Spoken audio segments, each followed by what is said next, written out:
បាទសួស្តីបាទទៅកាន់មកប្រិមិត្តយើងបាទតម្រុយបាយពិសេសបាទការប្រកួតនៅលីកកំពូលយប់នេះបាទយើងមាន3គូបាទជួបបងប្អូនធ្វើការលេងកំសាន្តបាទគូទី1គឺដឹងតែកក្រាកហើយរវាងក្រុមហុងក្រហមលីវើពូលបាទនឹងត្រូវប៉ះជាមួយក្រុមបេស្តាក្រហម Manchester United បាទគូនេះគឺលីវើពូលតមួយគ្រាប់ឲ្យលី Man U ណាបងប្អូនបាទសម្រាប់របស់មានគឺលេងរងនៅខាងក្រុម Man U តែម្ដងបាទ Man U បាទទៅតែឈ្នះ Sunderland 2-0 ខណៈដែលក្រុមលីវើពូលចាញ់ Chelsea 2-1ចាំមើលយប់នេះ Man U អាចទប់បានគ្រាប់ជាមួយនឹងក្រុមហុងក្រហមលីវើពូលបាទហើយយើងលេងរងបាទគូទី1បាទគូទី2ការប្រកួតរវាង AC Milan ជាមួយនឹង Fiorentina បាទ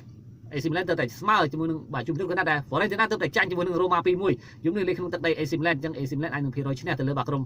បាទ Fiorentina បាទយើងវាយបាទ75បាទគូទី2បា